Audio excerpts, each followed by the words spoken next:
Good morning, everybody. It is Data Day, my favorite day of the week. I know everybody is anticipated for it.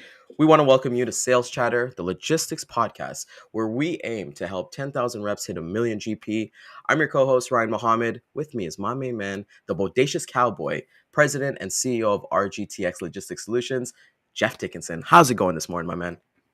Great. I can't believe it's hump day already. I mean, this week has flown by. I say it every day, and I guess it's because we're so busy that time is just not there. So with that said, let's get into my favorite day of the week, Data Day. Let's do it. Welcome to the HPLS podcast. Live, relevant, and high performance information, conversations, and education weekly.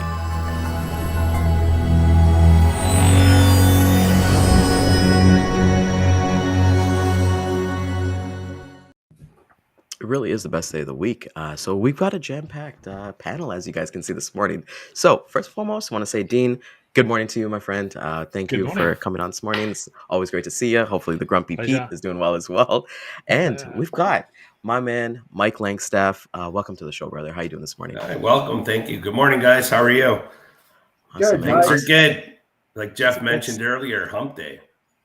Okay, there we go. So we're all ready for it. Mike, give the audience a little introduction, a little promo for yourself about yourself. Promo. Well, let's see. I've been in the transportation industry I'm really aging myself now. I started when I was 10. 36 years I've been in the industry, so that only makes me 46. Is that right? I'm from Montreal originally. Pardon? I haven't aged a bit. No, I didn't think so. Just a little whiter around the beard. The industry, how it goes up and down. I'm basically a sales agent for a fairly big company group. The Ryan, you know them. Been there for 4 years. Probably best company I've worked for, and I've worked for many. Do as they say as they do. And, you talk about you want to get everybody to $1 million GP. I'll help if necessary. Anyways, guys, that's it. I do cross-border, vice president, corporate accounts. I handle mainly large accounts across North America, make sure that they get the service and deliver the goods on time. Awesome. What company is that, Mike? It's a Wellington group of companies, awesome. Wellington Motor Freight. Canadian-based. We're also in the U.S. as well. We have our own assets, warehousing, supply chain, and we've done well. So I started back with those guys in 2019, and now we've pretty much quadrupled in sales. So people first all the time. So young guys. Really happy to have you here, Mike. It's awesome. Thank you. It's going to be a great episode to hear. So, Dean, like we said, good morning to you. We caught the DAT IQ show yesterday, and I was reading your blog posts that came out. So it was amazing. We'll get to that in the show. You told us that January imports, they're in. Let's roll with it, I think I beat Mike by a year. My dad made me start driving trucks at 9. So, wow, you got me beat. 1 year. All right. He didn't have to make me like all that much. I think I was in the seat before he even suggested it. But it's a great industry. Love being in it. It is, so, absolutely. Absolutely. I started at 5 driving a workhorse. Jockeying around trailers. So right. Yeah. Wow. I sat on my brother. I sat on my 1-year-old brother at age 3 as a pillow and drove our automatic cars through the garage wall at age 3. As we said on the show, in Australia, my mum and dad were less worried about snakes and spiders, but where were the keys to the tractor? That was the big deal. Yeah, it's quite the industry. Yeah. When people say it's in your blood, it's like it's hard to describe because it's everywhere you go, there's freight moving and trucks moving, and logistics is such a fascinating industry. A couple of things. I just listened to the podcast on Freightvine with Professor Kaplis from MIT and Ari Ash from the Journal of Commerce, where he talked about imports, drayage, chassis. Got to get the American English chassis trailers, and he talked about this imaginary line between whether it's cheaper to go into, it's shorter to move freight from Asia to the West Coast and then inland to, say, Chicago or Kansas City, as opposed to coming from Asia through the Panama Canal up to the Gulf Coast or the East Coast. And he said there's an imaginary line where it's cheaper to move freight to the West Coast and the East Coast. And in his mind, he drew it from Chicago to New Orleans. So he said, if you draw an imaginary line, west of that, it's probably more economical to go to the West Coast and move it inland. East of that, it's more economical to go to the East Coast to move it inland up and down the coast. And if you go to the East Coast, you may dray it in an FEU or a TEU, or you might transload it into a 53-foot van. So I thought it's a really good listen if you want to listen to, a good perspective on the inland side of moving international freight. It's a really good listen. I'm going to do a write-up on it this week because I learned a few things that I didn't fully understand about, who owns chassis trailers. And the real issue is not domestic chassis trailers that JB Hunt and Hub and Schneider own. It's the international containers that where the supply is dictated by the ocean carriers, which impacts what chassis trailers are, carrier hauls. I'd never really understood the difference in those two. But the coastal shift that we talked about with imports is still underway. The latest data for January from IHS Markit, I just pulled it down this morning. The East Coast still has the majority of the freight volume. Historically, it's always been the West Coast. And but the numbers are reversed. So the total number of containers coming in January, 47% share to East Coast, 41% share to the West Coast. East Coast numbers everybody's volumes are down, right? So volumes have dropped about 25% since August. There's been a precipitous fall in import volumes since August. The rate of decline of imports out of Southern Asia to the East Coast is falling lower.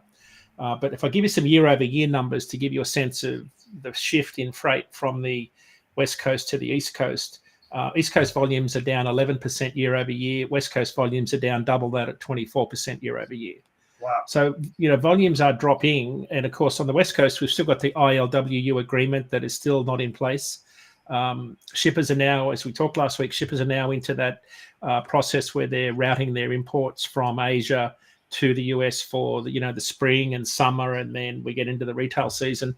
Of course, they're looking at routings to avoid congestion and delays. The delays could possibly be on the West Coast where that agreement is still to be ratified, even though they're talking about getting back to negotiating. So I think that could, Gene Soroka, the head of the Port of Los Angeles, said last week, "Don't bet against LA," was the headline. And I thought, wow, you guys have lost so much volume because of that congestion, which largely wasn't your doing, right? But then on top of that, there was the lack of negotiation between the unions. And I think that spooked a lot of shippers. So we've seen this shift in freight to the East Coast. Gulf Coast volumes were up 21% last month, only down 10% year over year. So, and we've always talked about this show about that shift. Volumes out of Houston up 28% month over month. Wow. So that's probably one. If I look at all the top ports, Houston is one of the stars, still one of the stars. Baltimore was the other one that really jumped out at me. Most of the other ports are down, right, in terms of month over month changes, but volumes are still coming into Houston. Volumes are up 27%. Baltimore was the real bolter there. Volumes are up, and again, it's just outside the top 10. Volumes are up 26% month over month, but there was a massive increase in products called plasticizers and vinyl, alcohol, and PVC resins. So those two things were almost non-existent in the data a year ago, but they have overwhelmed the import, commodity makeup just recently. So I don't know whether they're ISO tankers or what I haven't got to the bottom of that, but that's sort of what it looks like right now. Total volumes, if you look at the entire US market, volumes were up 5% in January. So that's important to remember. After dropping 25% since August, they were up in December, up from December to January, but nationally still down about 17% year over year. And of course, we're coming off some fairly aggressive comps, right, where we're comparing to January last year, which was when we had 109 vessels at port at anchor trying to get unloaded. That was peak congestion. Yeah. But the number that we're still seeing about 2 million 20-foot equivalent units coming into the country. And as we've discussed on the show, 2 million is about that threshold where the supply chain works pretty smoothly. And we can quote the head of Georgia Ports, where he said that anything over that consistently, we get into trouble. We're just coming out of a period of 28 months of being in excess of 2 million TEU a month. I think it got to about 2.6 million TEU a month April, May last year or thereabouts. So we're kind of returning back to 2019 levels. So things are calming down a bit on the ocean front, but this is the quiet time because of Chinese New Year. So I expect February will be down. So I think we'll see that come down, and then volumes will start to pick up again. So that's where we're at on the import front. On the commodity level, just to wrap up quickly, furniture is still the number one commodity that we bring into the country, followed by plastic products, toys. But I looked across the board at the top 20 commodities. Every commodity was down. So furniture imports, because of the pandemic, we were building decks and buying, office computers and chairs and things. So we were doing a lot of things with, remodeling and repairing homes. Volumes of furniture are down 31% year over year. Toys are down 36%. Women's clothing down 19%, sheets and towels down 23%. A lot of retail products that we've been buying through e-commerce are down. The only two products that were positive in the top 20 were auto parts, up 4%, and a really strange one, bags and bags. I don't know what bags mean, up 1%. So, but for the most part, all of those things that we've been buying during the pandemic, all of those volumes are starting to fall off in line with overall volumes decreasing. There is still a shift in imports from Southeast Asia. So if you think about Southeast Asia, Vietnam, there is a shift away from Northeast Asia, which is, of course, China.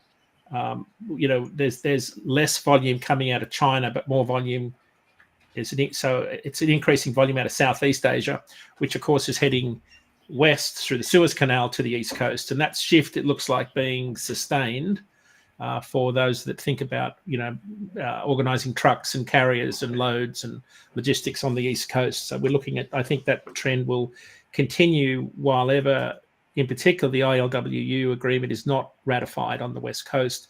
That will still cause shippers, I think, to reroute their freight to ports not called Los Angeles and Long Beach. Unfortunately for those guys, I think it's going to be a tough year for the West Coast port carriers. So and that, of course, that data comes from IHS Market, and that's sort of the 2023 summary for imports. We've got exports coming out next month too, so we'll have 2022 export data available in the coming weeks. Hey, Dean, do you have any numbers on the returns yet? And when you mention retail, it's funny because we get a lot of flyers at the house, and they're showing like Talbots for one, 70% off. Do you feel, and I think, based upon the inventory levels, that there's not enough room to pull in extra inventory? So why bring that inventory in when they have to get rid of the inventory they have on hand? And that's why you're seeing all these high increases in discounts, 70%, 60%, to try to move that. What are your thoughts on that? I think that's happening. Absolutely. I think people have been, I think there was a story out today on the Journal of Commerce talking about that exact thing, where retailers have been discounting a lot of that inventory.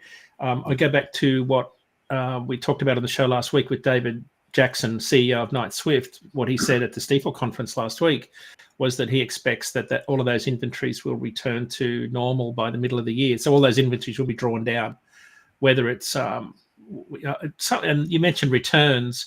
I think the big thing that's changed this year is returns have been stymied somewhat by all the fees that have been imposed by retailers. So there was a headline in Digital Commerce yesterday that about 60% of retailers changed their return policies by adding in fees.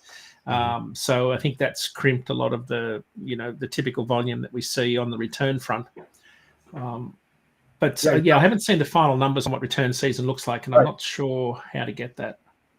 Something, to your point regarding that, we'll start seeing that depleting until like midsummer or somewhere around there. Where do you think?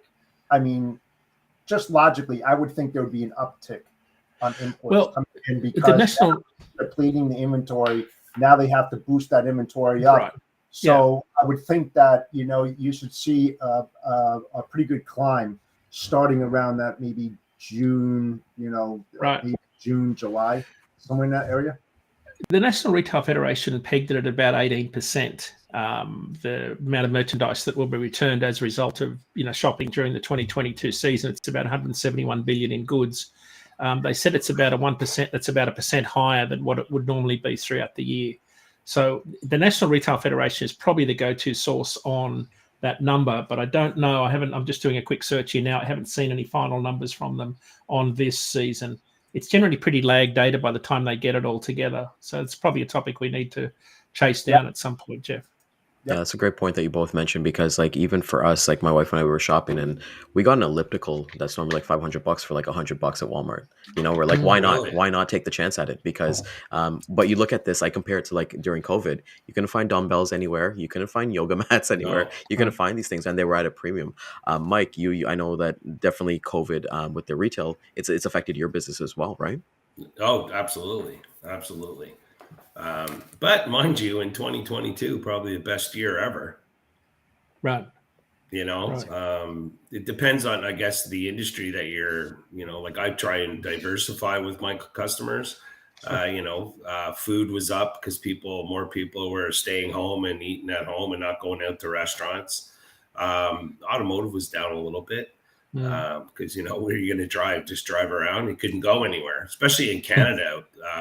You know, we were a lot stricter than the US as far as staying home. Right.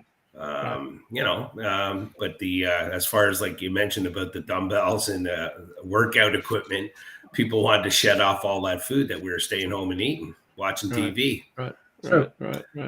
But I went to Home Depot on the weekend. We've had builders in here, and somehow one of my DeWalt hammer drills grew legs, and I like that one. Grew legs.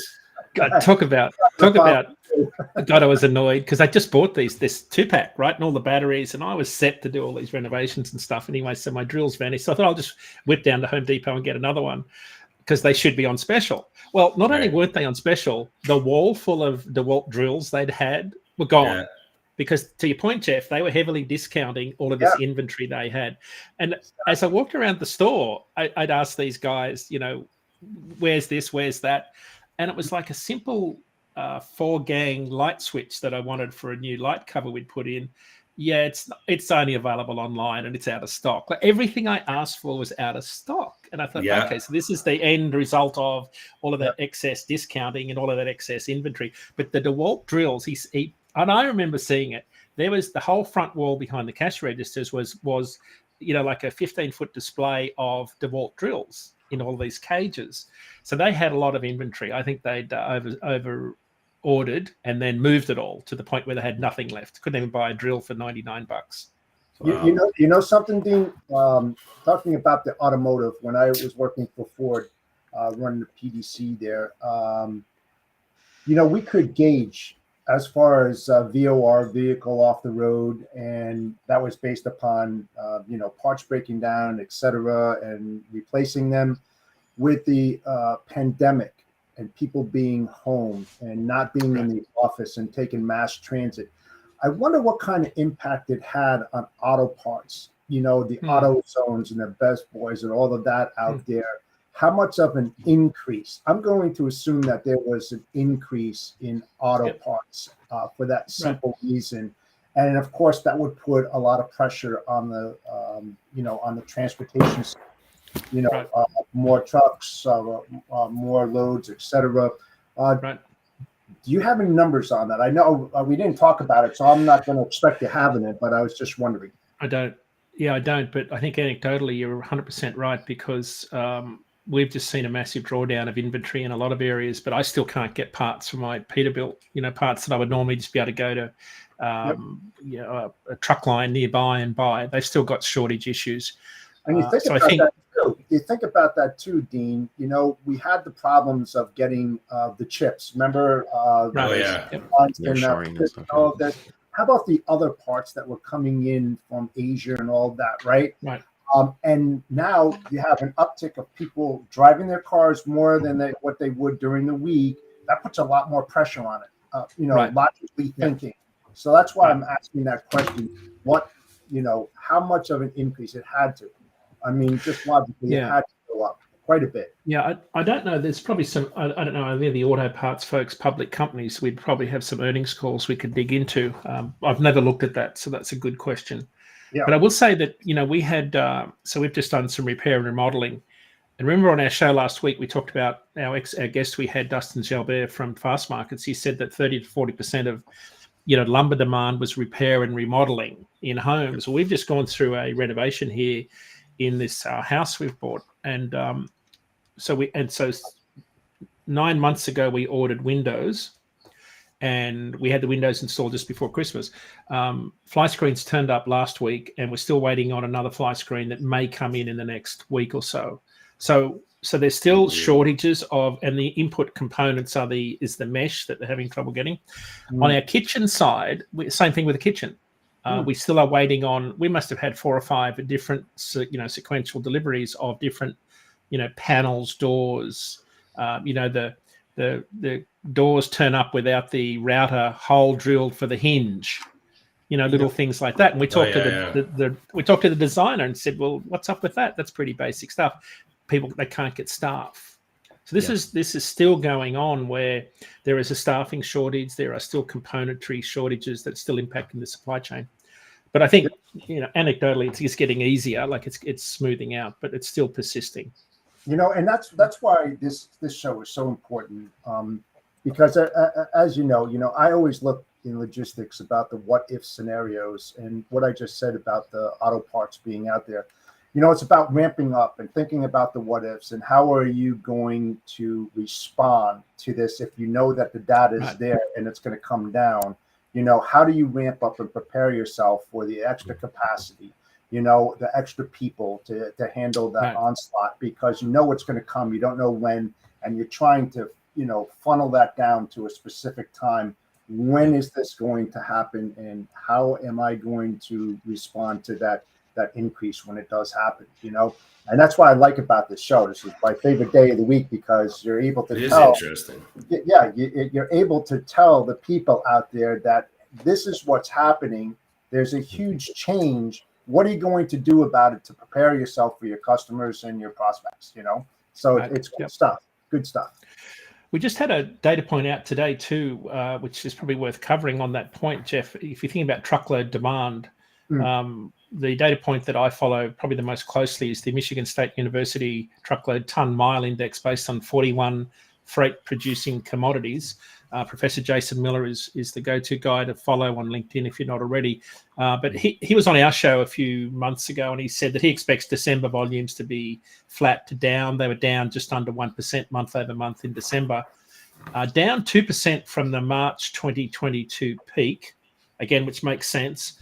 And even, I thought this is the most important data point, December volumes in 2022 were even with December 2021 volumes. So they were flat year over year, which I think is,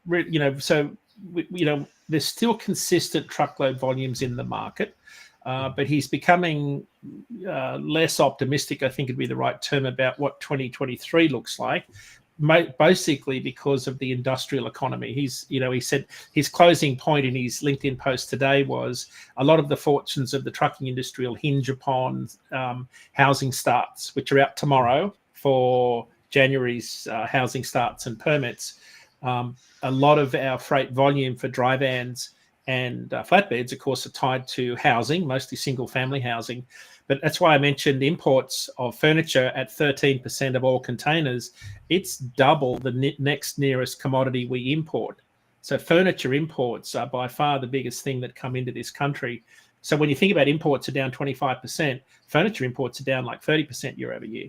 And that's putting a big drag on truckload volumes, because those import containers come in. You'll have a 40-foot container full of washing machines. It goes into a warehouse, and then it'll go out on trucks all over the country. So it's not just the building of houses; it's the fitting out of houses that will impact. So tomorrow's numbers we'll talk about on the show next week. Tomorrow's single-family housing starts numbers will be really, really important. Last month there was a slight pause in the decrease. I think that's a nice way to sugarcoat this, but there was some more optimism by builders in the market that things may be turning around as interest rates ease. So we'll know more tomorrow on that, but that's a data point we need to watch when we think about capacity, truckload demand. Capacity is still leaving the industry, but I will note with a little bit of optimism that we were losing. If you think about the net adds and subtractions of truckload carriers in the interstate sector, we started losing carriers at about the rate of 2,000 carriers a month in October and November, flatlined in December. So far this month, we've only lost 800. So it's turning back towards break even, because you've always got carriers coming and going in the industry. Contract rates are still high. I think it's very attractive for people still to buy a truck and go and lease on to a large carrier. So, the rates are still attractive. Obviously, they get a fairly heavy fuel discount on those buying programs with the large fleet. Spot rates are still, they're bottoming out, but they're not terribly low, like compared to prior years. So there's still some value there for carriers. So it looks like we're at the bottom of that market, but we're still, this is a really pivotal time for us all in terms of understanding where this market cycle bottoms. Our forecasts have spot rates bottoming out. Contract rates will still follow down for a little while.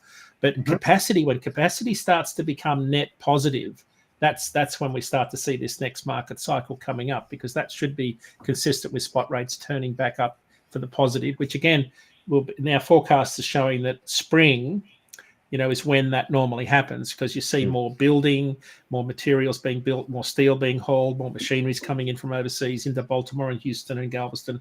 And of course, produce season then starts to drive up volumes, which is, we're starting to see Florida's produce volumes equal volumes this time last year. So it's back on track heading into May. So that's why it's so important to follow the verticals, because one relates to the other. So you have the the housing development and seeing all these new homes come up. That there's furniture that needs to fill that room. So when you start seeing those verticals and percentages going down, there's a draw on the backside. So that's where you prepare. And then you look at who are the biggest furniture producers out there. What's the high likelihood of them increasing by 15%, because it's relative to the housing market, right? So you prepare yourself and you start talking to your carriers, and they're like, hey, I'm going to need more capacity here. This is what the market's doing. Can you do it? So that's why no matter what niche you're in, it's so important to follow those markets, because it's going to tell you where you need to be. And on our show last week, Dustin said that we've still got a record number of houses under construction.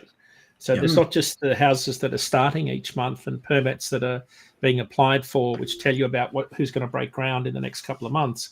It's the houses under construction that are taking longer. Yeah. He sort of used a number. I think it was like, if it would take you normally 6 months to build a house, it's now 10.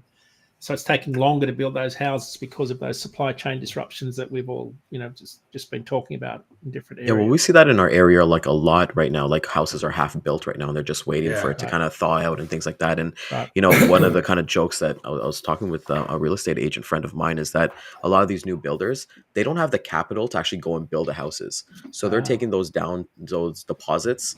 They're asking for maybe like 15, 20, like you got to pay like, I think like 200 grand within 90 days, just to not even just to have the shell of the house. And they're kind of looking at that, kind of building there. And I'm interested to kind of see, I actually want to get Mike's opinion on it as well, because I know his wife is actually in the real estate game as well, and understanding like what's going on. Mike just recently moved into a home as well, and we had the boom. I think right now it's kind of plateauing a little bit, but it's going to start booming again as we start increasing the population.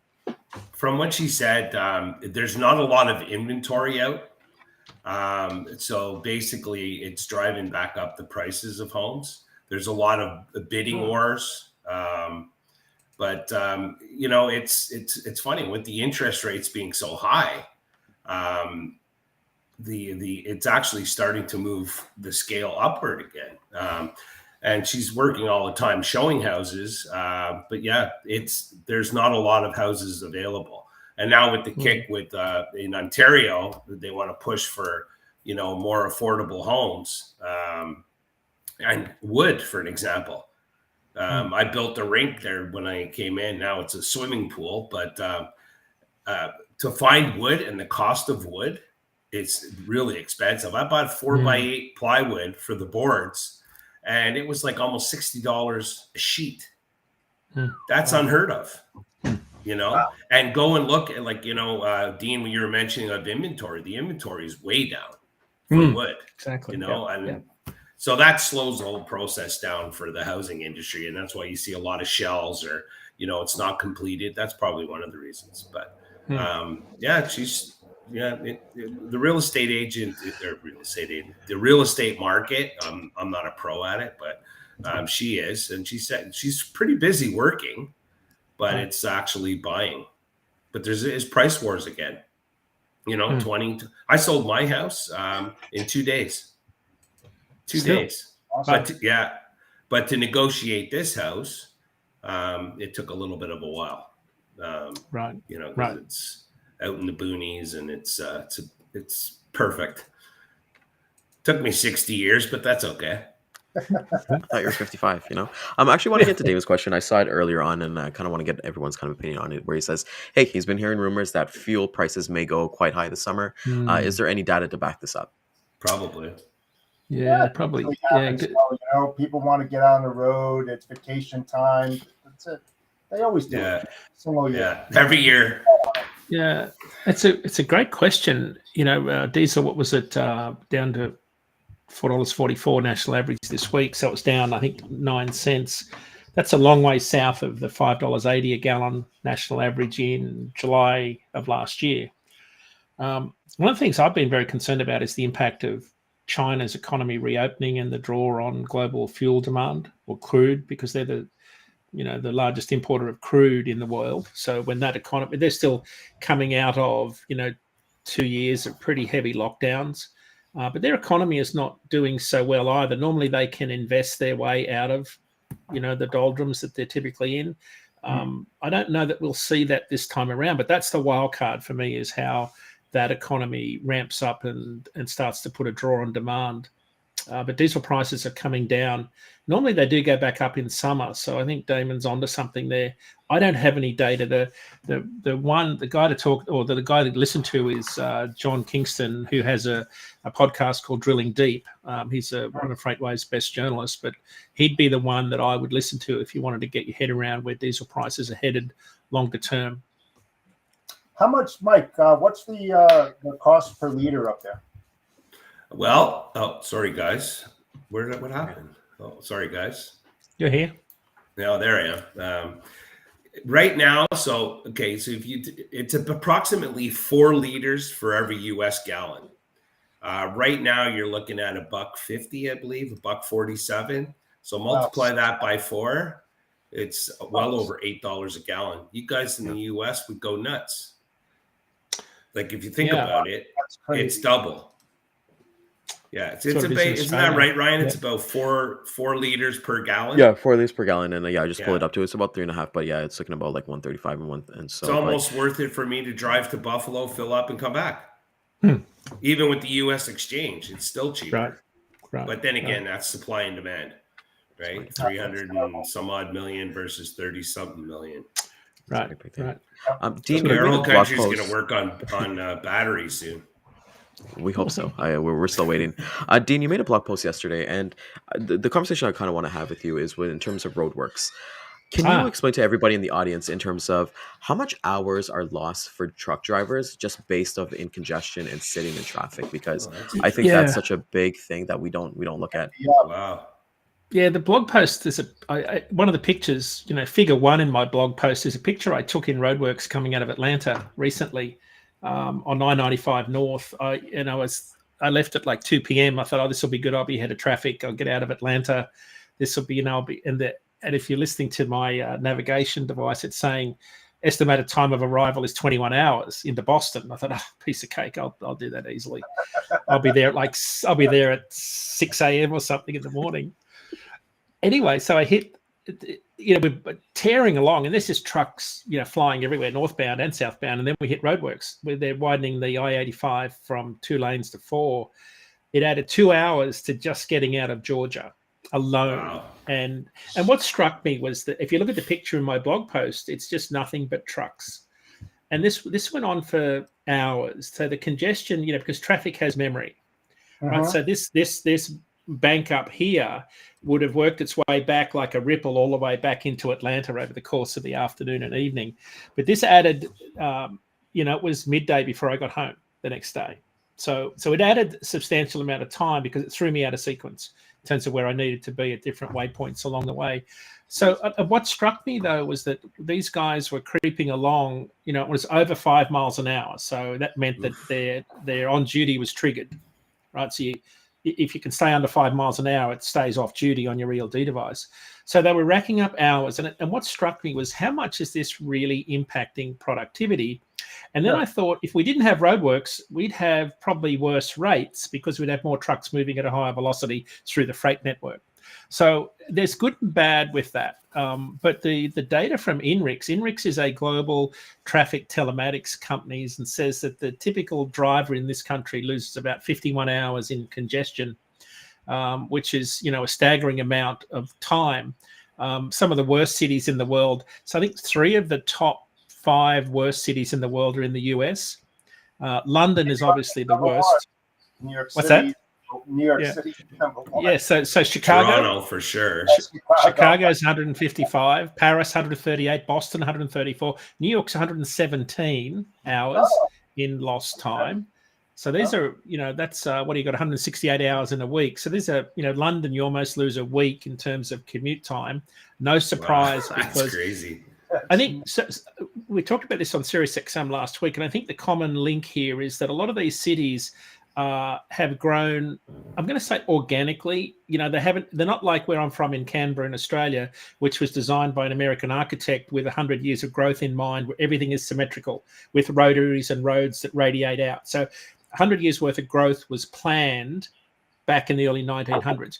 If you think about how Paris and Boston and Chicago have developed over time, they have a real cross section of interstate, roads and interstates, and it's hard to get around some of those cities where they haven't had necessarily the traffic growth in mind. So, a lot of hours.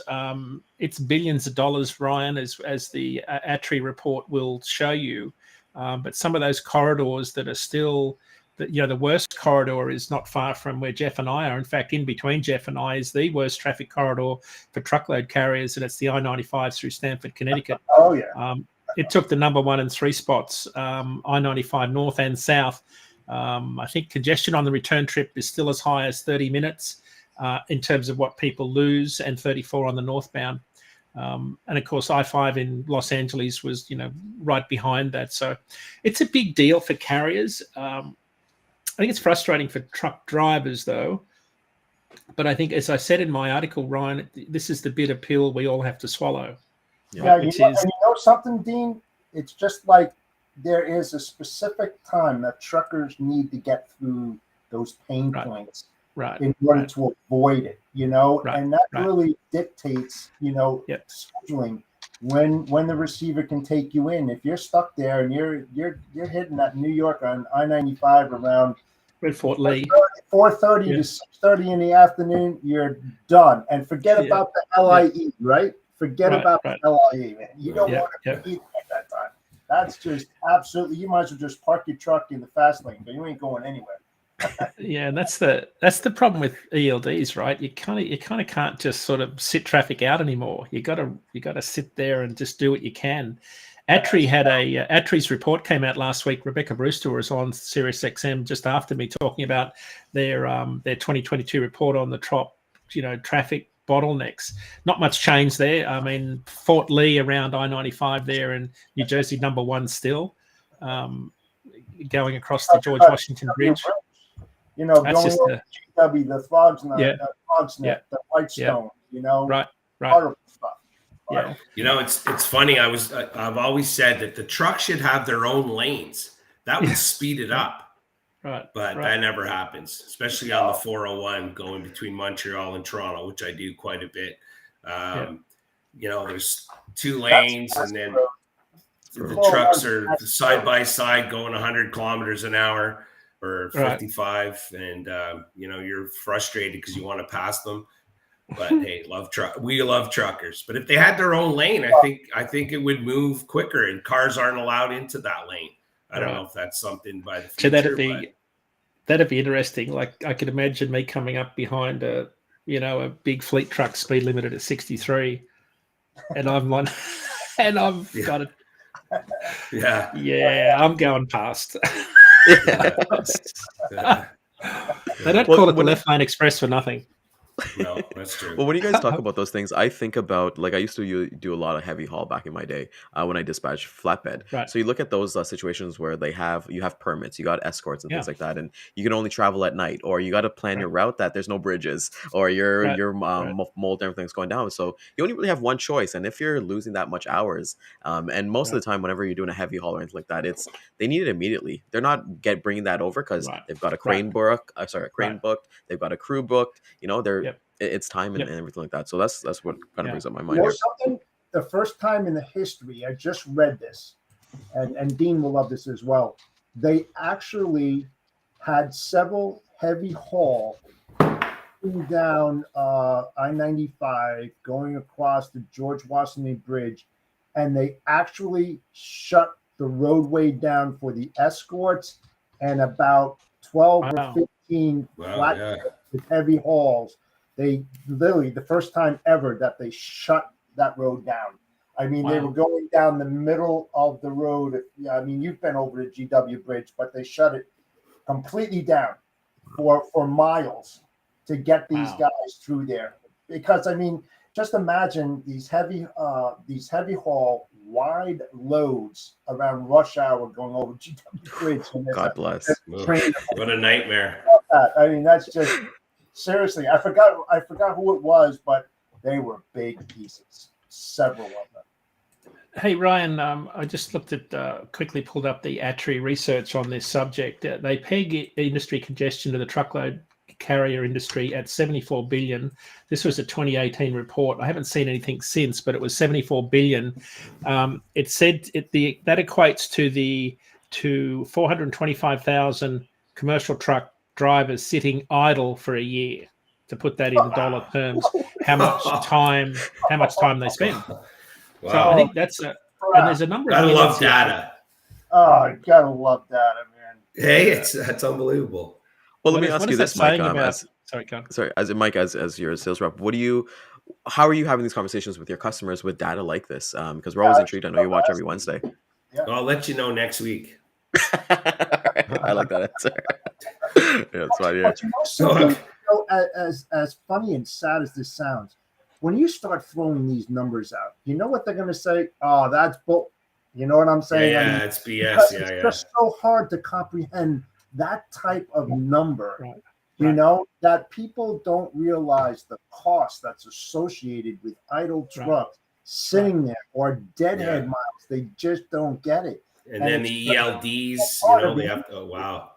Yeah, it's crazy. Well, so to put this into context, when I worked for a large telematics firm, one of the things we did, my job was to monetize data, and I used to sell our telematics data to a lot of companies that would anonymize it, and then use the lat-long plots to figure out traffic congestion, black spots, in particular spots where there was a high frequency of rapid decelerations, because that would tell you then that that's a black spot, and we should warn all the other trucks coming down the interstate that that's a problem.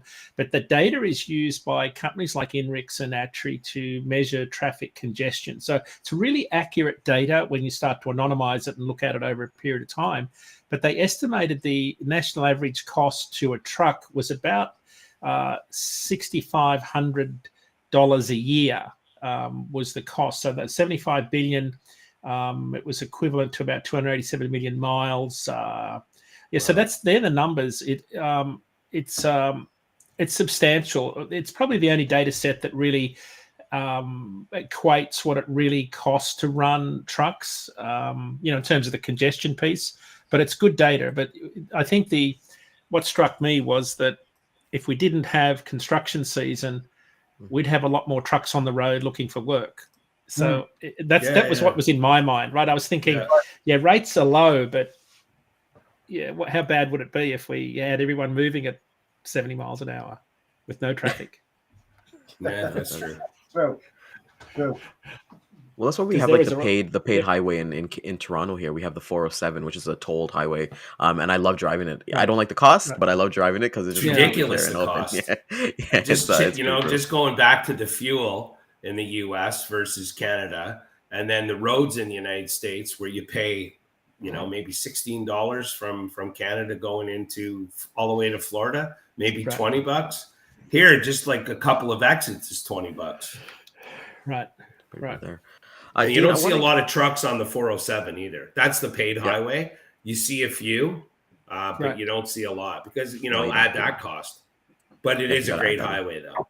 It's a great highway. Dean, is there any kind of data in regards to Valentine's Day? I know it was just yesterday in terms of like imports. Like I know we were talking about last week that for like 7 months, 500 truckloads a day by 3 carriers do like 80% of that. Yeah. With all the flowers coming out of Miami. Flowers and everything coming out of Miami.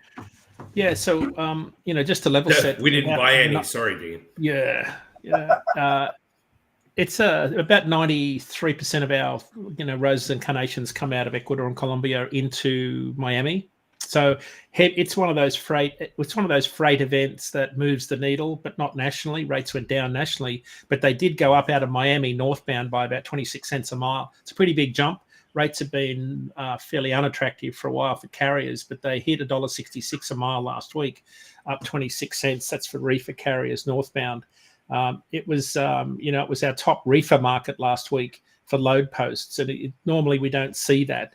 Brooklyn, Hunts Point, New York, the biggest produce market in the country, just under $2 a mile. So that's excluding fuel. You've got to add fuel to that to get what a contract rate would be. But rates are pretty good out of there. They will back off a little bit now before produce season comes on.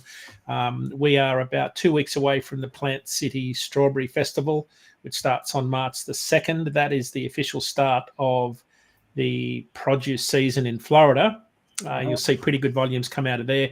And then about 4 weeks later, you'll see the Vidalia pack date for onions in Georgia.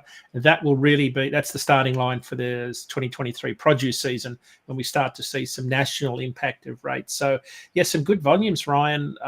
We spent a lot more money as consumers. Truckload carriers benefited after a pretty lackluster period. But the important data point for people thinking about capacity is that Florida's weekly truckload volumes of produce, excluding flowers, are back on par with where they were this time last year after a very slow start because of Hurricane Ian. So, and of course, the other side of the country is we've had a lot more rain on the West Coast, which gives me a lot of optimism that growers will plant a lot more produce this year as opposed to fallowing hundreds of thousands of acres because of the drought. We could see a fairly good produce season out of the West Coast, which was lacking last year, and that could boost overall refrigerated carrier volumes this year. So that's a data point that I'm watching very carefully is the produce volumes out of the West Coast. I'd also like to find out more about the vertical farming and where that's going. Right. And there's been an impact in that to see how much growth that is. Yes. I don't have much data on that, Jeff. I think it's a reasonable assumption that that's going to be a growing market, right? You would have. I wonder whether it's like trailer fuel economy technology that kind of comes and goes with the price of diesel. It's sexy and we're all going to do it when diesel's high, but when diesel drops, it's like, get rid of that stuff off the trailer. Yeah. So I wonder whether that's, but I think there is a sustained push towards more green technologies, more environmentally friendly, more cost-efficient technology. So vertical farming makes complete sense to me. I mean, that's why you see so many greenhouses in Amsterdam when you fly into Schiphol, because that's where they want to control the light year-round as opposed to importing all the way in from Kenya. So but that costs a lot of electricity, right, to run those lighthouses. So there's a. But it also costs a lot of money for all these large farming equipment to be farming acres and acres and acres. Yeah. When you can go up, when you think about vertical farming and right. less space, so easier. That's an interesting thing. So that's where robotics come in, right? Yep. It's where you see a lot of those autonomous tractors. We had on our show a couple of weeks ago, someone was talking about, I can't remember who it was, but for every 100, if you've got 1 million square acres of million square feet of warehouse, table stakes are a $40 million robotic installation. That's just table stakes for warehouses these days. Because of the labor, as our guest said yesterday, one of the challenges they've got with all of these new warehouses that are going up is labor. So that's why they're looking to automation and technology to offset the shortage of labor by making these massive warehouses more automated. But 40 million per million square foot was an interesting number. I thought that's a lot of money to invest in robotics.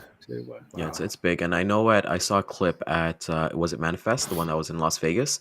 DHL was, they actually had their keynote speaking about automated warehouses for DHL itself. So I feel like, you talk about like labor, and a funny story coming back like to your auto parts and labor itself. I had somebody who worked as a logistics manager, and he quit his job during the pandemic so he can go do like oil changes or like what is it? He's basically a mobile mechanic, and and that's what he's like. I never have to go back to my job because I use this to become like my main hustle and that side hustle from there. So we're seeing that with like the labor. We're seeing. I can go down to the plaza right now, which we have like 1 billion like food stores, and every single one of them has a now hiring sign. Right? It's just the way of the world right now. It's very interesting. Yeah, but another thing to talk about automation, and I put a post out there not too long ago. I think it may have been on Nerf's post. But with automation, you can't put the cart before the horse, and I keep on saying that. It's like, okay, so you go full automation in a warehouse. Who loads the trailers? How does the guided vehicle picker have the ability to go into a trailer to stack boxes? Then what about the end user? What about lift gates and inside deliveries and white glove? There's all these other things that you have to think about when you go to automation. How are you going to do that when warehouses don't have docks and you need a lift gate? How is that going to operate? And that's a big part of the industry, guys. When you think about white glove delivery and inside. Yeah, but that's yes, it's big, but it's not like I'm pretty assuming when they're going automated, they're not going to look at that first. They're not going to look at like the final mile or white glove service. They're going to look from dock automated to automated, right? Because they're going to look at transfers from one warehouse to the other. Exactly. Well, didn't Pepsi? I think Pepsi was a company that has that. They have like the automated truck that does like the transfers within the facility itself, and I think it's the way we got to embrace it. We're looking at news that there's McDonald's right now that are fully automated, right? Like so many other things that it relates to, and what are they going to do about that if you're going to go full automation, AI? There's many different things, and I feel that we're far away from that. We're going in the right direction, but we're far from the full implementation of that. It's interesting. I was just pulling up some numbers here, talking about diesel. Diesel prices in Australia is $1.80 a litre for diesel, $6.85 a gallon. So that's why we put 4 trailers on the back. That's why we're not going to Australia for a while. That's more than us for sure. Yeah, it's expensive, but I think some of the road trains are running like a kilometre a litre in terms of fuel economy. But when you can use intermodal, if your supply chain can support that, when you can drive 450 miles on a gallon of gas, that's what the thing, and you can fit 4 53-footers in a on a train. I mean, it's a no-brainer. You can afford the extra days of transit. So on the podcast with Freightvine, Arias was talking about the other reason. I'd not thought about this, but to your point about excess inventories, he said one of the reasons that intermodal is favoured and sending volume through the Panama Canal to the Gulf Coast is shippers are loving the extra time it takes to get their goods in before they have to find a warehouse. So that was another data point that I thought was really interesting. So we've said that on the show before. To deplete their inventory so they can take that inventory right. Take it away. Get out a little bit, and they're not turning inventory as fast. Getting that material in there, and give them a little bit more time. So just another option think about. Something to think about here. As we're coming up to the end of amazing data day, anything you got coming up, Dean, for any kind of like speaking engagements or expos or anything like that? Yeah, I appreciate the opportunity. We've got a huge conference on next week we're speaking at. It's the ACT Research 68th conference. ACT Research are the premier company that tracks new truck and trailer orders and used truck prices. They've got a massive conference in Columbus, Indiana, the home of Cummins diesel engines. I'll be out there next week speaking. Our show next Tuesday is coming live from that location. One of the VPs from ACT Research, Tim DeNoyer, he's a really clever economist, and he'll be on our show next week talking about that. So yeah, that's the big event coming up. I guess you guys have already got TIA's big event in April on your radar in Florida. They have their big conference coming up there. We'll be there in numbers. And of course, Mid-America Truck Show is on at the end of March, where you'll see 4 seasons in a week. It'll rain, snow, sleet. There'll be everything going on in a week. I'll have my Peterbilt down there. Almost made it. Yeah. I'll be for the awesome. So for those who don't know, Dean is on Dat IQ Live. It goes every Tuesday at 10 a.m. Him and his other co-host, Ken Damo, they have amazing guests, and definitely check it out. I always kind of check it out to get prepped for the show as well. So it's something that helps me as well. Mike, pleasure. Obviously, I've known you for a while. People, like as you kind of mentioned, anybody trying to get to 1 million GP, you're always willing. For anybody who doesn't know, I reach out to Mike quite a bit, and he's been somewhat of a mentor to me. So, Mike, how can people get a hold of you if they just want to talk shop or get a little bit of experience? Yeah, they can get a hold of me at Wellington Motor Freight. They want to just go to, it's M Langstaff at wellingtonmotorfreight.com, or you can go to Ryan and he'll give it to you. Awesome. Or just hit him up on LinkedIn.